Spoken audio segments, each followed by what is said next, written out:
I'm Jatin with Firm Ground from Verito. If you've been watching, you know we've spent the last 2 episodes on AI. Episode 1 was the landscape, which tools are out there, how your data moves through them.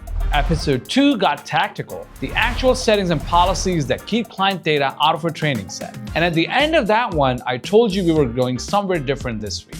Here's why. The AI tools we talked about in those first 2 episodes, they are chatbots. You ask, it answers, you decide what to do with the answer. You stay in the driver's seat the whole time. There's a new category now. The industry is calling it agentic AI. These tools don't wait for you to act. They act for you. They pull documents, fill in forms, prepare returns, categorize expenses, all without clicking a single button. And the question isn't whether this is coming for your practice.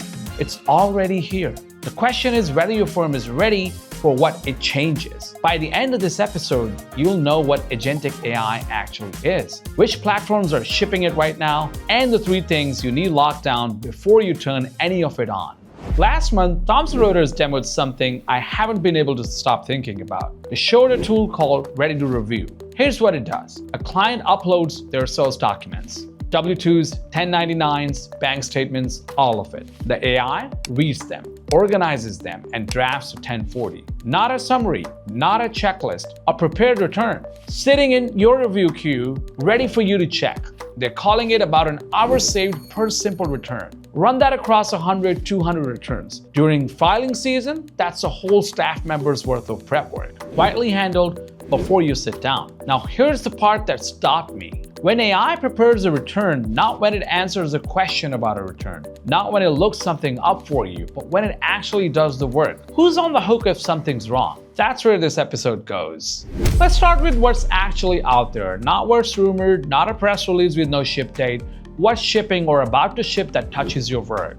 First, there's Thomson Reuters Ready to Review. I mentioned it in the open. Let me actually walk you through it. Thomson Reuters built this thing called Ready to Review. It runs inside UltraTax CS. If you're a Thomson Reuters shop, that's the software you live in from January through April. Here's the flow. Client uploads to your portal, the AI reads every page, then it classifies. This is a W-2, this is a 1099 NEC, this is a mortgage interest statement.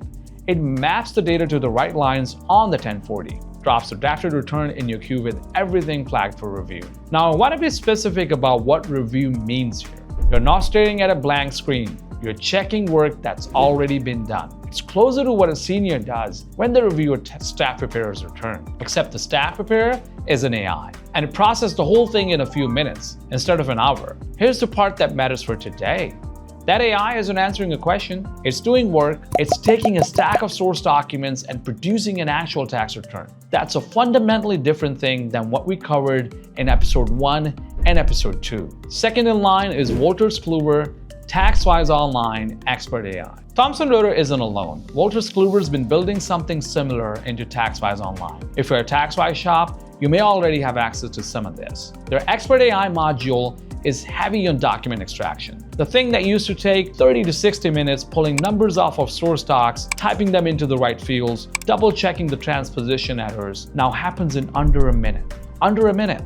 And look, you still review everything. Numbers still need a human eye before anything gets filed. But the grunt work, the data entry, the classification, squinting at a blurry W-2 trying to figure out which box is which, that's what AI is absorbing. So what does that mean for your day-to-day? The bottleneck moves. The slow part used to be data entry. Now the slow part is review. So the firms that build a real review process are going to pull ahead of firms that don't. Then there's Intuit plus Anthropic's Spring 2026 MCP rollout. This is the one that's going to touch the most people because Intuit's the biggest player in this space. And what they're doing right now will probably affect your firm even if you don't use their products, because your clients do.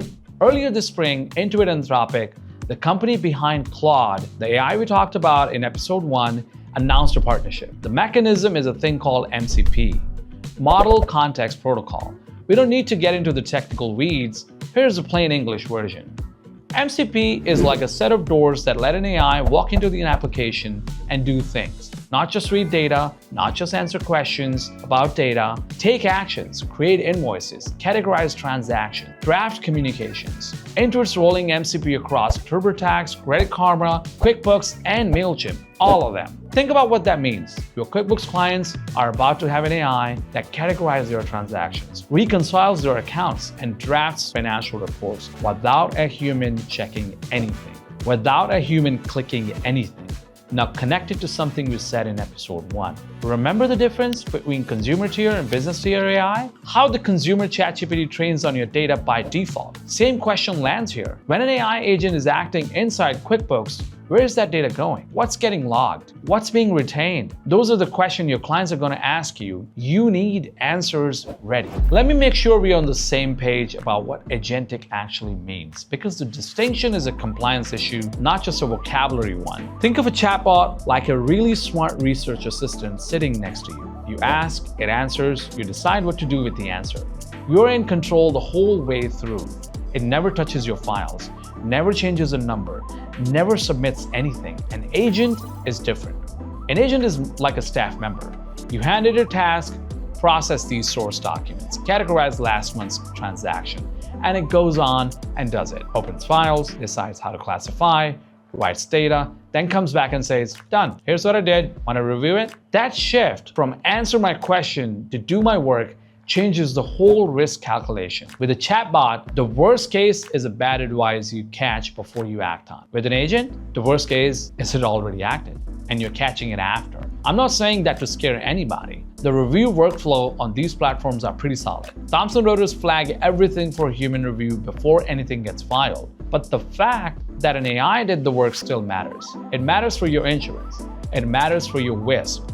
And especially matters for your liability. Which brings us to the part of this episode I think is the most important. Here's the question I keep coming back to, the one every firm owner needs to sit with before they turn any of this on. When an AI prepares a return and something's wrong, a misclassified deduction, a number pulled from the wrong line of a K1, a credit that shouldn't have been applied, who's on the hook? The answer right now is straightforward. It's you. The preparer is responsible. The deploying organization, meaning your firm, carries the liability for any work product that goes out with your name on it, period. Some people hear that and think, well, obviously, but sit with what it means in practice. There's a legal concept worth knowing here. Researchers call it the many hands problem. Here's how it shows up. When something goes wrong with an agentic AI, the chain of responsibility has a lot of links. The company that built the model, the platform that wired it into the tax software, the firm that enabled the feature, the practitioner who reviewed or didn't review the output, the client who uploaded the documents. There's a lot of hands. From a regulatory standpoint, the IRS doesn't care about the chain. They care about whose PTIN is on the return. That's you. And here's where it gets tricky. The AICPA put out guidance, and it's clear. Any AI-assisted work product needs what they call human-in-the-loop verification. A qualified human, not just any staff member, but someone with the expertise to actually evaluate the output. They have to review the work before it goes to the client. They go further. The AICPA wants an audit trail, every prompt, every output, every action the AI took documented. This isn't busy work. If the IRS, the FTC, or a state board comes asking, the AI did it, isn't a defense. Here's exactly what the AI did. Here's how we reviewed it. And here's the human who signed it off. This connects directly to something from episode 2. Remember the FTC safeguards rule? And that $46,517 per violation per day number? The FTC hasn't issued specific guidelines on agentic AI yet. They don't need to. The existing framework already covers it. The safeguards rule applies to any system that touches client financial data. An AI agent preparing returns? That's the system touching client financial data. So the liability picture isn't theoretical. It's already in the regulations on the books. One more thing worth flagging, because it's going to shape how the US handles this. The European Union just updated their product liability directive to explicitly include AI as a product. Translation? If an AI system causes harm, the companies in the supply chain, developers, integrators can be held liable. The US hasn't gone that far, but the direction is clear. Firms that get ahead of this now would be in much stronger spot than firms that wait. So here are 3 questions before you enable. All right, that's the landscape. That's the liability picture. I don't want to leave you sitting in the problem. Let's talk about what you can actually do. 3 questions. Every firm should answer these before they switch on any agentic AI feature. Not at hypotheticals. These are the ones that decide whether you're protected or exposed. Question 1. Does your review workflow catch AI errors before they reach the client? And I don't mean do you glance at it. I mean, do you have a structured review process where a qualified person checks the AI's output against the source documents? Because the AI is going to be right most of the time. That's what makes it dangerous. When you're checking work that's usually correct, it's really easy to start skipping. And the one time the AI miscategorizes a 1099 miscellaneous as a 1099 NEC, which has totally different tax treatment, that's the one that gets you. So build the review process before you turn the feature on, not after. Question 2. Can you produce an audit trail of what the AI did? This goes back to the AI CPA guidance. If a state board or the IRS asks you to show your work on a specific return, can you pull up a log that shows exactly what the AI processed, what decisions it made, and who reviewed the final product? If you can't, you're not ready. Good news, the major platforms are building this logging into the tools. Thomson Reuters, for example, flags every data point the AI populated, so the reviewer knows exactly what was AI generated versus manually entered. But your documentation process needs to capture it too, not just platforms. Question 3. Does your WISP account for AI agents? This is one that ties the 3-episode arc together. In episode 1, I said AI tools belong in your WISP. In episode 2, we covered the settings and policies of AI chatbots, but agentic AI is a different animal. When an AI agent is processing client documents, preparing returns, and writing data into your tax software, that's not an employee using a chatbot. That's a system with access to your client data. Your WISP, your written information security plan, needs to treat it like one. Document which AI features are enabled, who can enable them, what data the AI can reach, what your review and override procedures look like. If that sounds like a lot, I hear you. But it's the same documentation you already do for every other system that touches client data. The AI just needs its own chapter. And if you don't have a WISP yet, that's episode 5, 2 weeks from now. But don't wait, the IRS requires it. And the foundation we're building in these AI episodes feeds directly into what you need in that document. Quick note on where Verito sits in all of this. I'm bringing it up because it lines up directly with what we've been talking about,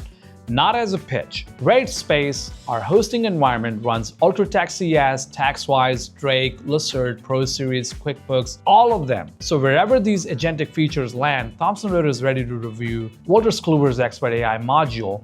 They'll be running inside an environment that already has compliance controls wrapped around it. Audit logging is already happening at the infrastructure level. Access controls are already enforced. Data residency is clearly documented. So when you go to add that AI chapter to your WISP, half the work is already done. The hosting environment covers the security controls. If you're a rate guard firm, your managed IT team is monitoring those systems in real time. So if an AI agent starts behaving in a way it shouldn't, accessing data outside its scope, producing anomalous patterns, there's a human team watching. That's the difference between turning these tools on inside a managed compliant environment versus turning them on inside a standalone laptop. Same features, very different risk profile. Let me leave you with this. Agentic AI isn't 5 years away. It's shipping right now, inside the tools you already use. The firms that figure out how to use it well with real review processes, real audit trails, and a WISP that actually covers it, those firms are going to have a serious advantage, not just in efficiency and defensibility as well. Because when the IRS or the FTC or your E&O carrier comes asking, the answer can't be we used AI and it was fine.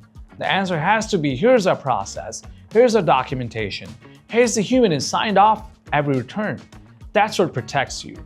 3 things to do this week. 1. Pull up your tax software roadmap. Find out which agentic features are live or coming soon. Don't let them surprise you. 2. Start your review checklist. It doesn't need to be complicated. A simple list of what you check every time AI-generated work crosses your desk, that's the second part. Number 3. Open your WISP if you've got one. Find the technology and tools section and start sketching what an AI chapter looks like. If you don't have one, get one. Episode 5 will walk you through it. I'll drop a link to the AI CPA's AI in Accounting report in the description. It's a solid starting point on the professional standards around this. Next week, we shift gears. 3 episodes on AI is enough for now. Time for the compliance foundations. Starting with the quick one, episode 4, which is MFA Everywhere, the 15-minute security upgrade that your cyber insurance probably already requires. If you're not running multi-factor authentication on every system in your firm, that one's important. I'm Jatin, this is Firm Ground from Verito. Stay happy, stay safe, and stay blessed.